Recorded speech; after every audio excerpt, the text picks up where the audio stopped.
All right, good morning. This is Spencer coming to you again with my 2021 GMC Sierra. So this morning I tried to remote start and my vehicle would not remote start. And usually that means that your check engine light is on. So of course I get in my truck, go to start it up, and it starts. However, once all the lights go out, you see the check engine light on there. So the issue, I plugged in my ODB2 scanner, and I will show you. After you turn the vehicle off, you come down and you plug your scanner in to the diagnostic port. It's going to go ahead and say read. You're going to push the on button of the truck, but you're not going to start the truck. And it will read all codes for you related to your truck. Now see there, it comes up with P0449. Now P0449 in our GMC world says if you do the whole Google search and everything like that, it talks about the fuel door not being closed and the cap not being tight. Well, as you know, if you have one of these, we don't have a cap. Door's closed. There's no electronics here to say that the door's open. So again, we got to go figure it out and do some diagnostics. Well, 85% of the time while doing these diagnostics, it is the EVAP Purge Solenoid, or the Evaporative Emission Canister Purge Solenoid valve, which is located on the engine block underneath intake manifold. So the purpose of this video is to show you where to go and how to replace this with. I went to AutoZone and bought a new one, which I will show you as we get through it. But for now, let me set it up and we will show you how to take this thing apart, where to go, and how to replace it. All right, welcome back. So, as we discussed earlier, this is the purge solenoid that you will be replacing. Now, like I said, I got this from AutoZone. This is the Duralast one that AutoZone puts out. It does have a lifetime warranty at AutoZone, or you can go with the OEM one. Obviously, since it's a lifetime warranty and I'm doing the install, might as well go with the AutoZone brand. Now, in order to do this, you will only need 4 tools. You'll need your 7mm socket, a 10mm socket, 1/4-inch drive ratchet so you can get in those tight spots, and then a small flat tip screwdriver. Now, before we start, we got to remove the intake manifold here. First off, there's a screw down here connected to the alternator. I don't know if you can see that. Hang on one sec. Right there. That is the main screw for the bracket that holds the intake manifold on. And then the other two we got to worry about are your intake hoses. One there, and then the one on the back side of this going into the engine. So I will remove those now.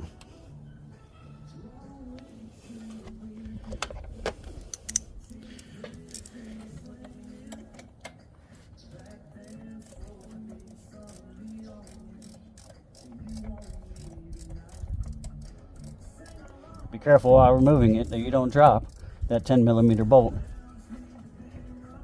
down into your compartment. You got all kinds of belts and stuff down there. You don't want it to get caught up and start fraying your belts and stuff. All right, so that one's off. So now I'm going to go to the other side and remove the air intake line.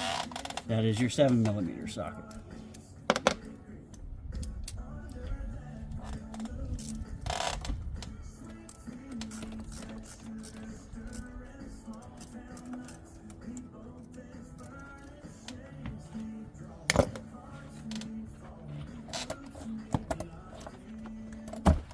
Pop that one off. Then you got one on the back side in here that you can get to.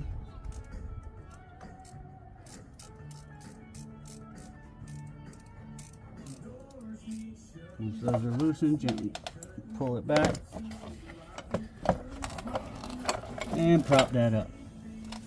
Now that's out of your way. Let me see what you can see here.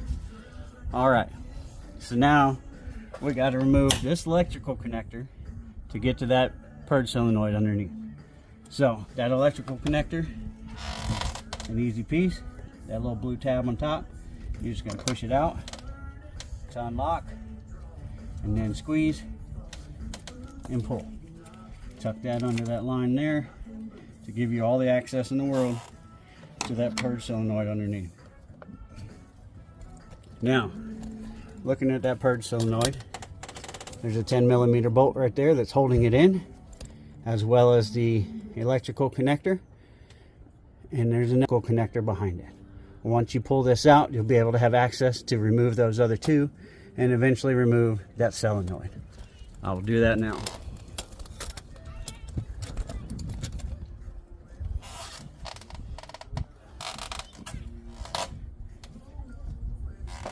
$10mm socket.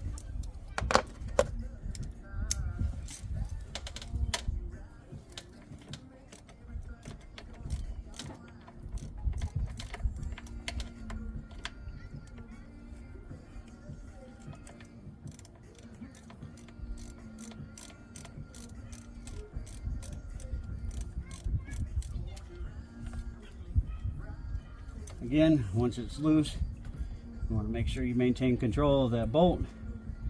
That way it doesn't fall down into your engine compartment.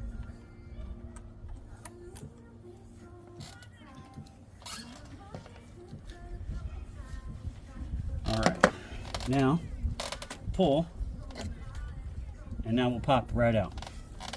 For this top one, you're just going to press on this gray piece.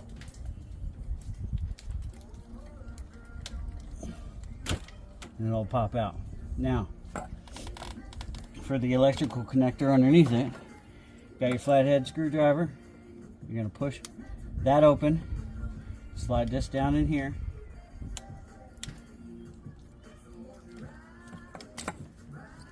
and there it is in all its glory.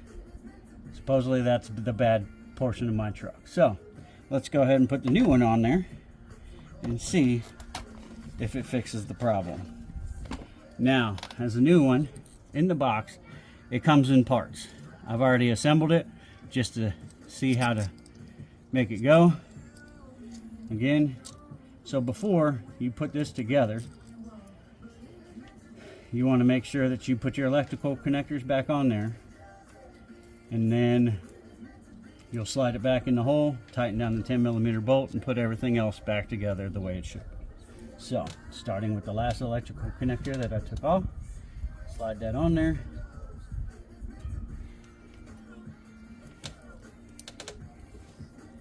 Push that little white piece down to lock it on so it doesn't go anywhere. On this one, you're going to slide that in until you hear it click.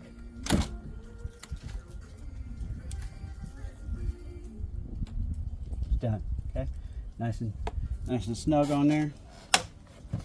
Now, maneuver it to fit down in that little hole.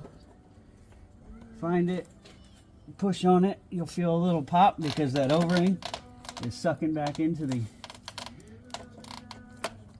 intake manifold of the engine compartment.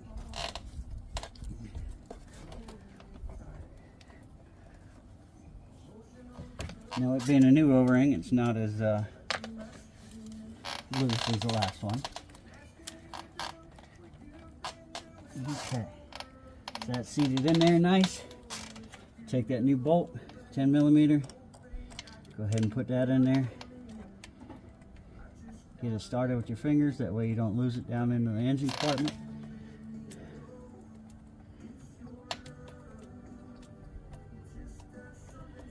Tighten it down.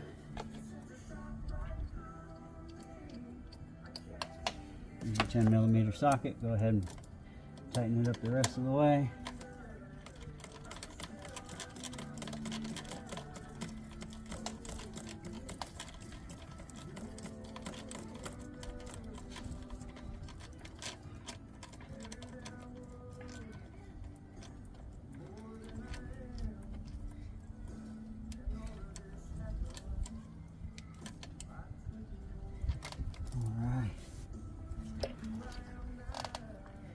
that's in there. Go ahead and put this top electrical connector back on. You'll hear it pop. That blue thing is set back in place, but just check it to make sure. There goes that solenoid that's already replaced. Now we'll put everything else in the compartment back together. It's like putting Humpty Dumpty back together again. Switch it back out for your 7mm socket. Let's go ahead and get down in there and tighten that air hose.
I think that's on there pretty good. Give it a wiggle. It didn't budge. All right, we're going to tighten this air hose back on there.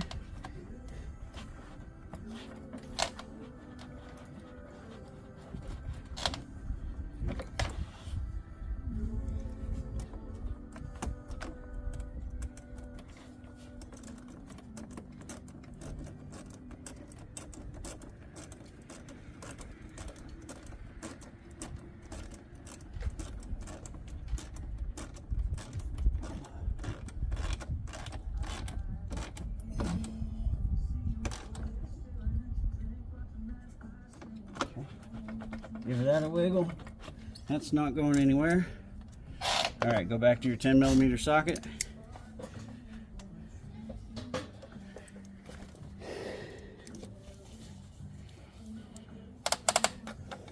We're going back to that screw that holds the intake manifold back onto the alternator bracket.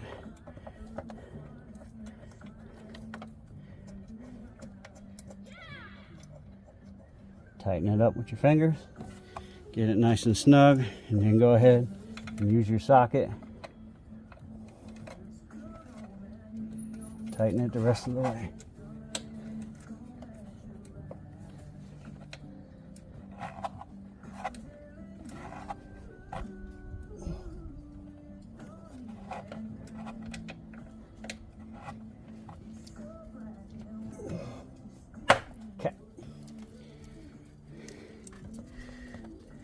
That concludes the installation for your EVAP Purge Solenoid or the Evaporative Emission Canister Purge Solenoid valve.